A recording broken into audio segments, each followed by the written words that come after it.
How's it going, YouTube? I got a Razor Gale Vanitas list for you. Let's jump right in, and then I can talk about the specifics afterwards of the deck. But we'll start with the main deck here. So we have Spirit of Serene Wind. Now you could go normal Wind Spirit, but because we are going level 1 Vanitas and not the other, like some other level 1 champion, we still get obviously Wind once we're level 1. And so having this Recover 6 is actually a big deal. And then also the Glimpse 6 can be important as well. It's actually a little bit less important, I'd say, but it is just nice to set up like a nice starting hand, maybe just a Windmill Reclaim or whatever, so we can just get into our level 1. That is really nice to do. Some kind of turn 1 play that we can just get into our level 1 instantly is really nice. So I definitely prefer Serene Spirit. We do not have to go that. Vanitas level 1 is going to be, honestly, a bigger deal than I feel like it normally would be in a deck like Razor Gale. Honestly, it's going to glimpse you 4 because we do have that Wind Spirit as our lineage here. But we can actually use that Glimpse 4 really, really well to set up something that the whole deck plays around, which is probably in the thumbnail, so I'm not really hiding anything, but it's Rictus Tiding, and I'll talk about that in a second here. I'll talk about this more with that, but we're going level 1 Vanitas and no other Vanitas after that, no level 2s or level 3s. Necklace of Foresight, just another Glimpse 4. This is free once we are level 1 Vanitas, and since Vanitas is going to be our first materialization 90% of the time, then this is always getting, this is always costing 0. So, very solid card. Getting to some of the draws of the deck, we have GCR, we have a backup charger. These are our free draws. GCR is obviously just GCR. You could run some other Divine Relic. I just like GCR for the draw. It definitely feels like if you don't hit the Rictus Tiding combo, that you are not going to be able to get enough influence to start doing your game plan. So, I like GCR when we don't have that option. Backup charger, same thing. We can just do that on turn. Cleric Robes, also another way to have a draw in the deck. Also can prevent 1 damage pretty much every single turn. But this is obviously just costing 1, and there's probably other materializations we want to bring out before this, but it is a solid card if we have an extra floating in the graveyard that we don't need to use, and we just want to draw. Going into some protection cards here, so Safeguard Amulet, Terrafring, these are staples. Razor Gale Vanitas, when it initially released, when the deck first came out and it was absolutely broken, honestly probably could have gotten away with not running these, well, except for the mirror, you probably wanted an amulet, but this is just because we are going slower, you're going to want some kind of protection, whether it be Safeguard Amulet to deal with non-attack damage, although this is something that you could consider siding out. It's not the most important card in the deck, but Terrafring I do feel like is a very necessary card currently in the meta. It stops a lot of plays from your opponents that have like these big swing turns for sure. And then getting into some like disruption cards. So these are all kind of meta dependent, but some of them are definitely better than others. Censor of Restful Peace, very, very good. Stops a lot of floating graveyard, liminal guides, whatever decks, self-mill decks, whatever it might be. And we are not running like any float. I think we have Reclaim, and that might be it. So we're not losing much if we get hit by this. And we are going level 1 first. And so the only other materialization that we can go that costs that we can use Floating Memory with is that Cleric Robes. Everything else costs 0. So it's very much fine just to rush this out onto board even. Maybe even do this before you're level 1 and just try to get a card that replaces itself, such as just play like a Scout the Lands or whatever, and then go into level 1 if we're on against a deck that really needs to have Censor out on board. But obviously a very solid card in the current meta. Orva's Ceiling, honestly, there's more for testing. Didn't really have much as could put in here. Water CL is actually a really bad matchup for this deck for a couple of reasons, and if they're running certain cards. So slowing them down and allowing us to get a different game plan online is really, really good. That's why it's in the deck. It also can be kind of annoying against Seiryu. Just so you know, if you use this against Seiryu, Arcane Blast in their banishments. So, they swung with Seiryu, they generated an Arcane Blast, use Orva's Ceiling on those. They can technically, with how the rulings in GA work, they can still actually activate those Arcane Blasts. They just have to pay the full 11 of them. They won't actually be able to get the Empower or their level stat to work. It's a little weird in the rulings. I won't get into that right now, but Orva can slow them down, is essentially what I'm getting at. And then also, this can be used against a couple other random decks here and there. Rye or Slimes, which actually kind of are in the meta just a little bit. So there's some like niche case scenarios where it also comes up against those, but mainly in here for CL.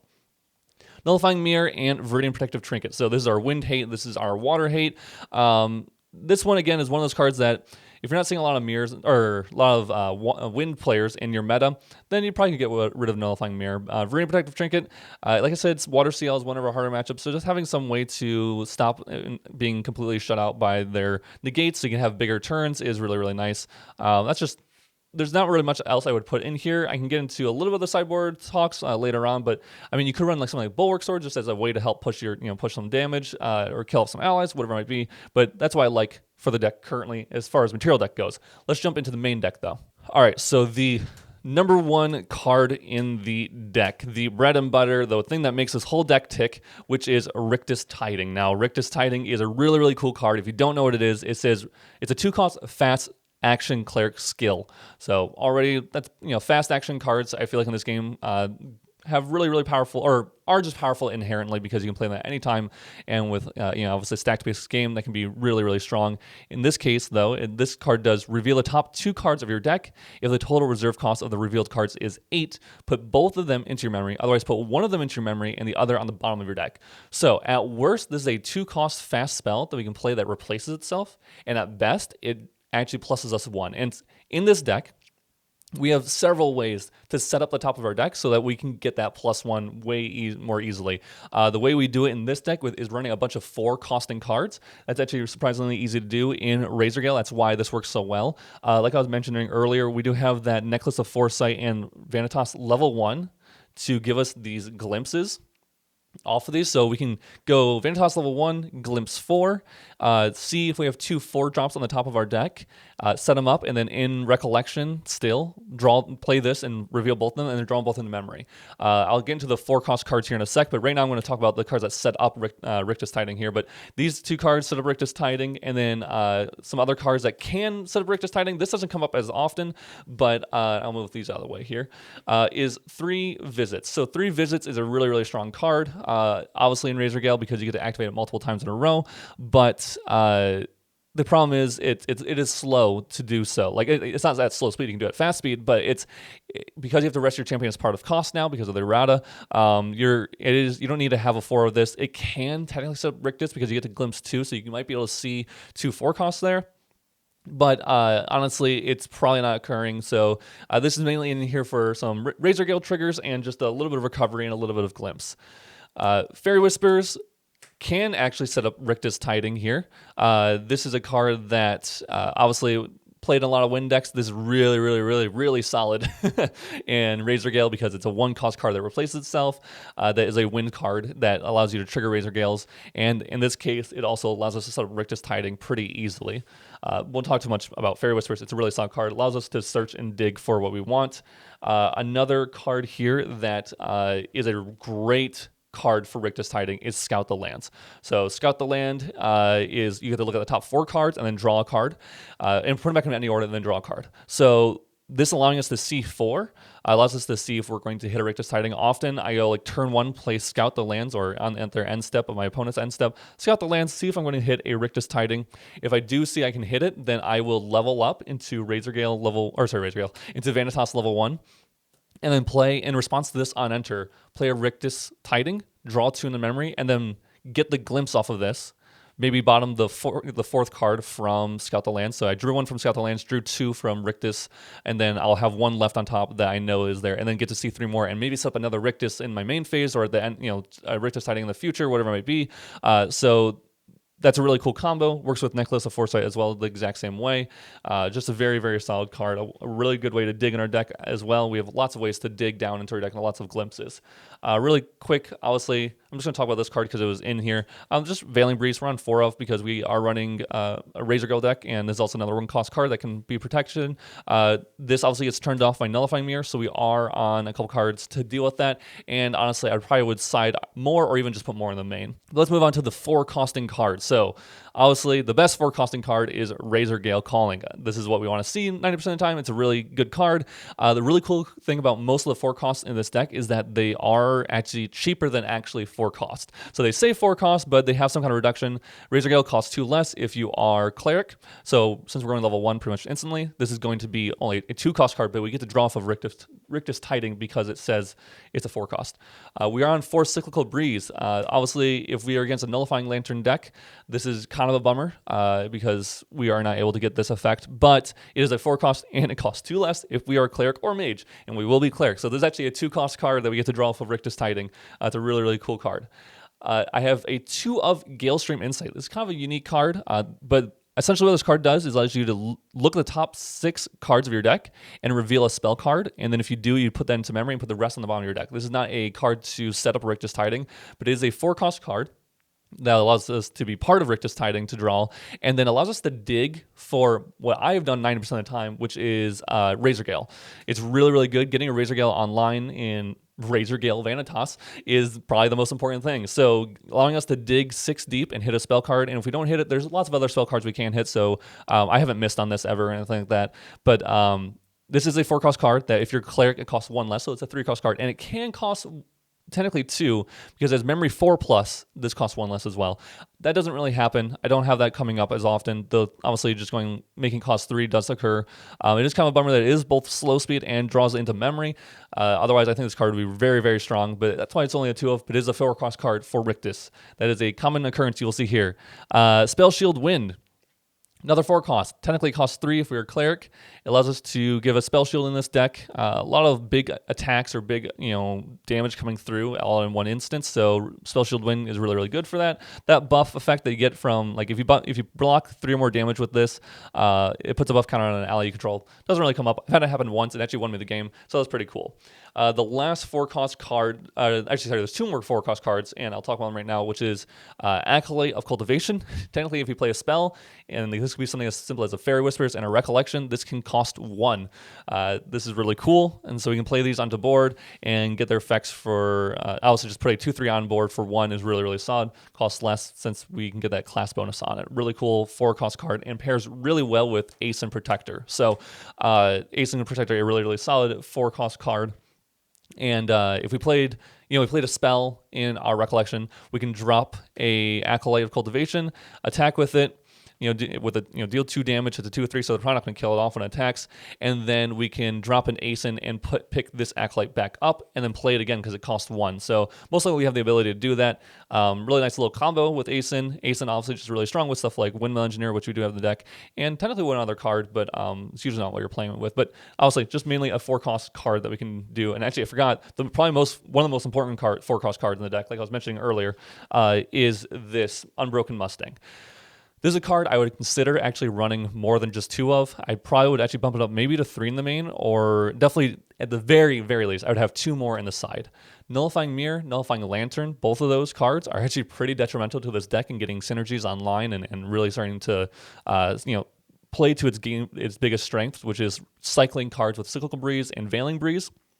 So Unbroken Mustang can hit a Nullifying Mirror, which will help you a lot because it allows you to stay alive with your Veiling Breezes, but it also can hit Lantern, and there's very few decks that actually run Fracturized Lantern right now. Most of the water decks are self-mill and dealing with water counts a little bit. The only deck that really doesn't do that is Water CL, which is why I mentioned it's such a bad matchup. We don't have a really great way to deal with Water CL and Fracturized Lantern, so it might be kind of close to an auto loss.